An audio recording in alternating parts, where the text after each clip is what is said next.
누리 컴온. 안녕.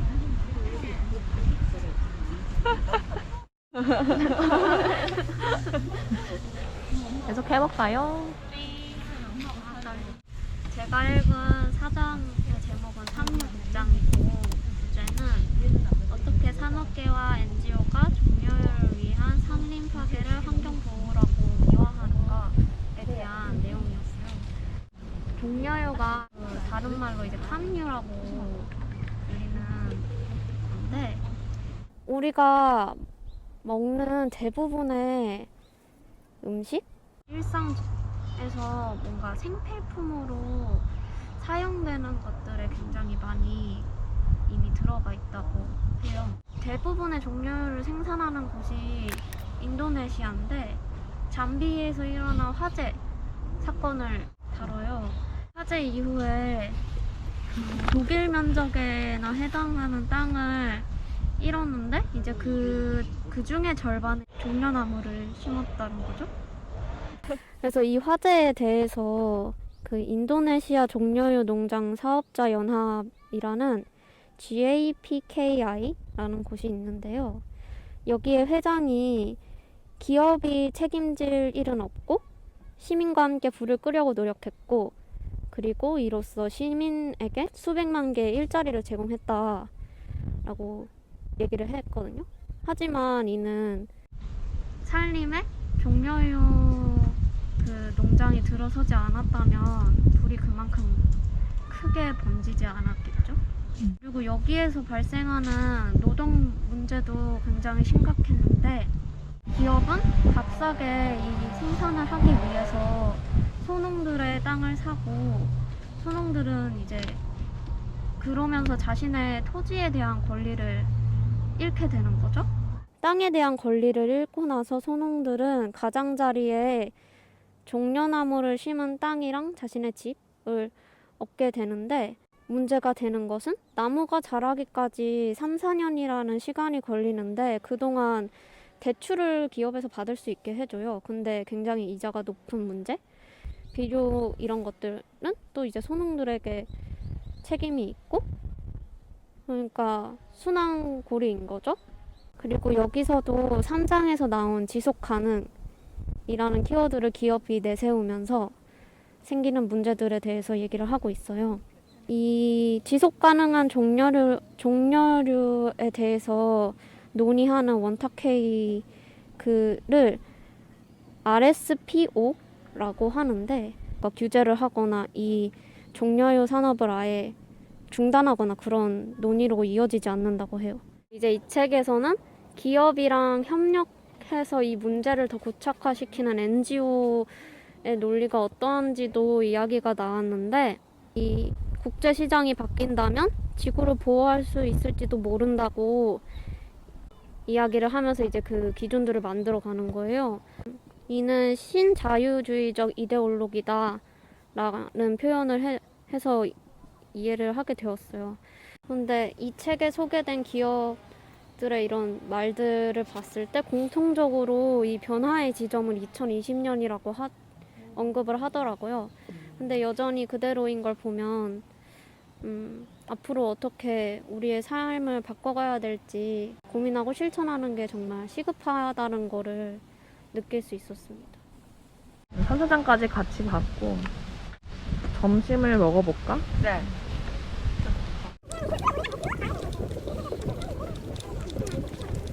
이 서서호수공원이 정수장을 재활용한 공간이라고 했어요. 이런 식의 구조물들이 많은 것 같아요. 딱 경관을 해치지 않고 공원이 작은 듯 큰 듯 작네요. 딱 걷기 좋은 것 같아요. 저기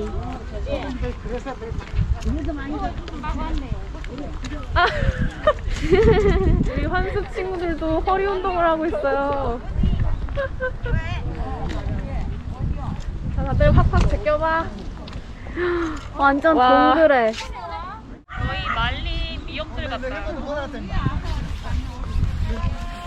아 진짜 웃겨. 안돼 다시 누워봐 조에이. 점심타임. 수저를 가지고 오지 않은 지용. 뚜껑으로 먹는 거 보여주세요. 묘기를 보여주세요. 여기 아니거든요. 생존을 위한 묘기를 보여줘. 저의 투쟁인 거죠. 에이.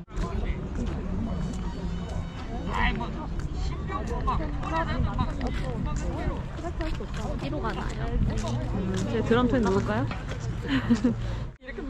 우리 여기를 배경으로 합시다.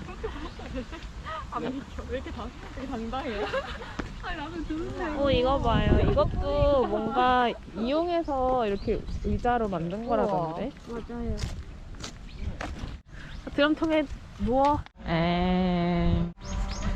이제 점심도 먹었으니 남은 오육장에 대해서 얘기를 해봅시다. 시작. 5장의 제목은 국가의 그린워싱이고요. 정치가 어떻게 기업을 보호하고 인권을 침해하는가. 이제 여기서는 그래도 국가가 이제 이런 그린워싱에 어떻게 동조를 하고 있고 어떻게 뭐 협조를 하고 있는지 그런 얘기가 나와요. 처음에는 그런 인증 제도에 대해서 얘기를 하거든요.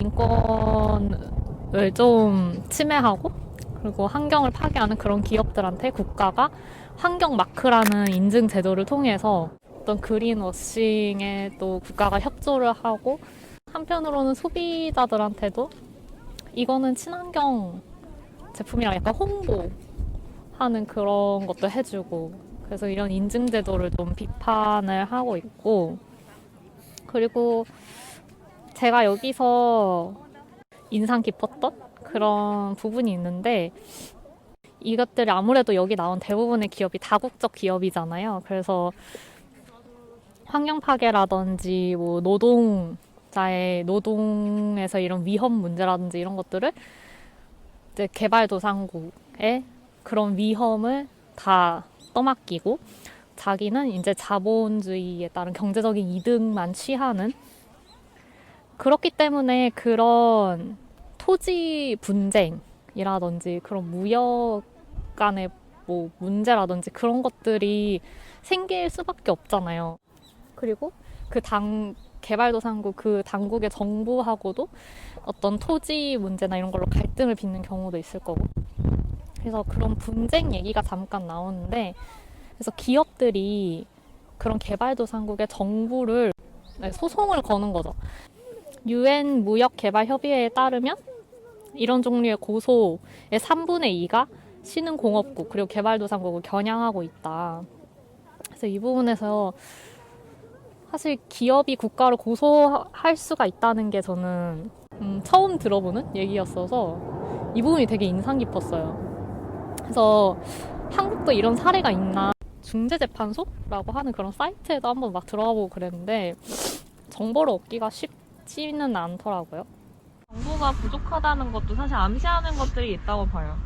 일단 정보가 부족하다는 거는 그만큼 정보를 풀지 않았다는 거니까 더 많이 로비 같은 걸 하고 있는 걸 수도 있고 그리고 사람들의 관심이 많이 그만큼 더 없다는 걸 반증하는 걸 수도 있으니까. 그리고 그린카드 제도 그런 환경 마크 찍힌 그런 제품들을 사면 포인트를 막 주고 뭐 하는 그런 것도 있었고 약간 공적으로 사용하는 그런 물품들 국가기관이나 뭐 이런 데서 사용하는 물품들 친환경으로 사고 그리고 뭐 녹색 매장을 지정해준다든지 그래서 친환경 소비를 촉진하고 지속 가능한 이런 생활 실천 이런 거를 유도하기 위해서 우리나라도 이런 것들을 많이 하고 있더라고요. 또 결국에는 녹색 소비, 지속 가능한 소비 해서 좀 소비의 초점이 맞춰져 있는 한국의 제도들이었어요. 그린워싱이라는 게 결국에는 좀 포장하는 일인 거잖아요. 뭔가 결국에는 뭔가를 감추기 위해서 그럴듯한 말로 홍보하고 속이고 약간 그런 일이라고 생각이 돼서 그 진위를 찾는 게 정말 쉽지 않겠더라고요. 저 같은 개인은 이런 정보를 찾기가 정말 힘들고 그래서 그린워싱이라는 걸 알아차리기가 너무 힘들다는 거죠. 잘 보이나? 장면 안 봐 가야지. 일장 드디어 피입니다. 축산업은 어떻게 브라질 토착민에게서 땅과 생명을 빼앗는가? 를 배경으로 많은 얘기들을 하거든요. 특히 그 산림보호법에 대해서도 얘기가 나오는데 그 개간의 20%까지만 개간을 할 수 있는 거예요, 원래는. 그러니까 원래는 80%가 보호가 되어야 맞는 건데 이제 본인이 소유한 다른 곳의 땅, 그러니까 개간 대상이 아닌 다른 땅을 구매해서 그 퍼센테이지를 채울 수가 있는 거예요. 그러면 이 땅, 개간에 해당하는 땅이 아니니까 그 20%를 계속 늘릴 수가 있는 거죠. 그런 식으로 이제 계속 산림을 없애고 숲을 황폐화하고 이렇게 빠져나간대요. 그래서 저희가 제일 인상 깊었던 건 그 가축들, 소를 기르잖아요. 근데 그 소를 되게 윤리적? 되게 좋은 환경에서 기른다고 생각을 하는 거예요. 더 맛있는 고기를 위해서 소의 정신을 챙기는 척하고.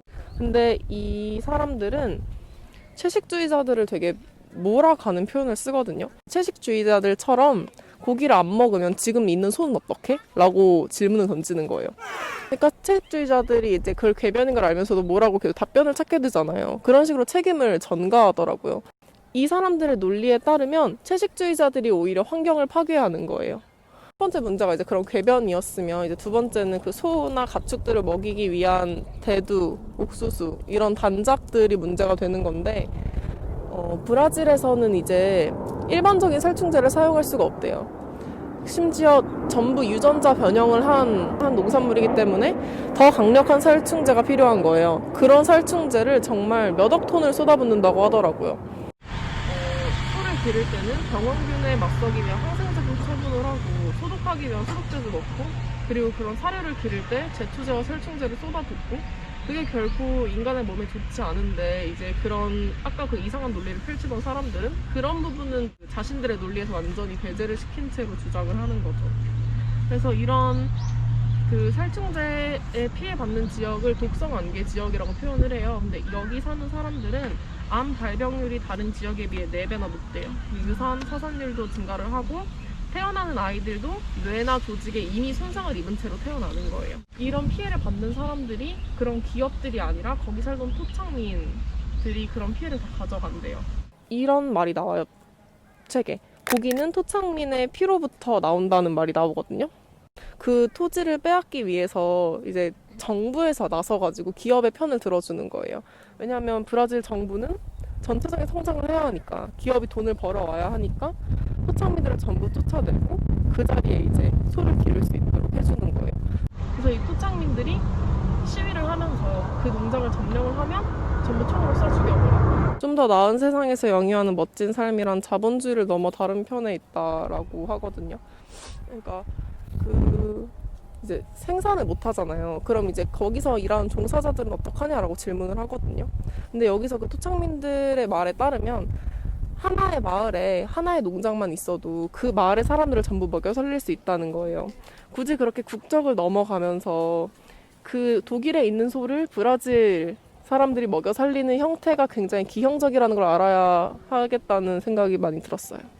근데 확실히 지금의 자본주의는 착취를 기반으로 하고 있기 때문에 바뀌긴 해야 한다고 생각해요.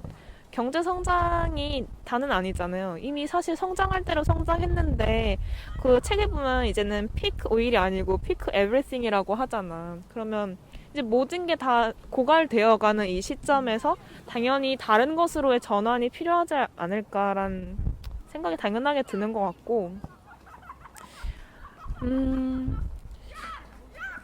나머지는 네. 호숫가에서 7장 얘기하면서 하도록 하겠습니다. 여기가 사사호수공원이고요. 바람이 많이 부네요. 네, 오늘 풍속은 빠름입니다. 잠깐만, 풍속? 풍속은 이와 같습니다. 마지막 7장 얘기를 해볼 건데 정의로운 모든 것 왜 멋진 삶은 녹색 거짓말이 아닌가. 사실 저는 이 책을 읽으면서 내내 약간 무력감을 느꼈거든요. 아, 나 진짜 그래, 기업들이 바뀌지 않는 한, 이 자본주의 시스템이 바뀌지 않는 한 나는 내가 뭘 할 수 있을까. 나에게 선택권은 그보다 좀 조금 더 친환경적인 무언가를 선택해야겠다라는 선택지밖에 없다고 생각했거든요. 근데 이제 7장에서 뭐 그런 식으로 얘기하잖아요. 마치 저자도 다 안다는 듯이 다들 이렇게 무력감을 느끼고 있겠지만 그럼에도 연대에서 희망을 찾자는 얘기를 7장에서 하면서 마무리를 하고 있었어요. 이 책을 읽으면 확실히 구조적인 게 더 눈에 와닿잖아요.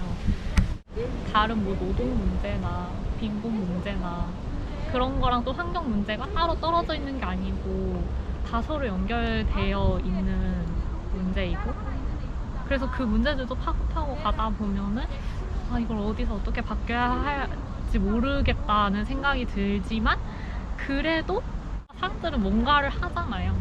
확실히 그런 무력감이 드는 것도 맞고, 그리고 그게 사실이에요. 그치만 그래도 가만히 있을 수는 없으니까. 저도 앞에서 언니들이 말한 것처럼 무력감 느낄 때 되게 많거든요. 하지만 그래도 적어도 그게 사실이 맞기 때문에 무력감을 느끼는 거잖아요. 그러니까 내가 지금 생각하고 있는 거나 내가 지금 하는 게 사실은 맞는 게 맞다라는 생각도 같이 하게 된 것 같아요. 무력감을 차라리 원동력으로 삼게 되는 것 같아요, 점점. 좀 모순적인 말이긴 한데, 나 하나만 무력감을 느끼는 것도 아니고, 차라리 나는 많은 사람들이 좀 더 무력감을 느꼈으면 좋겠어. 그게 오히려 더 반성의 기회가 될 수 있다고 생각을 해서, 정당하게 분노하는 데 쓸 수 있으면은 그 무력감도 괜찮지 않을까? 지금 사실 망해가는 과정에 있는 것 같긴 하거든요. 다 같이 망해가는 과정이긴 한데 근데 그 망해가는 과정 속에서 모두가 공평하게 망해가지 않는다는 거죠. 그리고 이 영상을 보는 그 어떤 사람도 자기가 되게 지금처럼만 살 것 같은지 그런 걸 좀 다시 한번 생각을 해봤으면 좋겠어요. 모두가 용감할 수는 없지만 그래도 우리에게 각기 할 일이 있다는 거죠. 대량 사육시설과 산업화와 농업에 반대하고 석탄 광산과 자유무역 그리고 노동 착취를 반대할 수도 있고 노동조합이나 원조에 반대하는 서명운동도 할 수 있고 이런 모든 것이 사회 권력관계를 무너뜨리는데 앞장설 수 있는 거잖아요. 그래도 요즘 조금 다행이라고 생각하는 건 사람들이 환경 이슈에 대해서 관심을 가지기 시작했다는 것 같아요. 뭐 이 책에 따르면 지금 우리나라 정부에서 얘기하고 있는 그린 뉴딜 이런 것도 녹색 거짓말에 속하겠죠. 그래서 전 한편으로 이런 건 사람들이 환경에 대해서 관심을 갖기 시작했기 때문에 그린이라는 용어가 붙기 시작했다고 생각해요. 이렇게 관심을 계속 가지고 근데 녹색 거짓말이구나, 무력감을 느끼고 분노를 느끼고 뭔가 개선을 촉구하는 그런 되게 일련의 행동들이, 과정들이 나왔으면 좋겠다는 바람입니다. 마무리할까요? 예쁜 호수를 배경으로.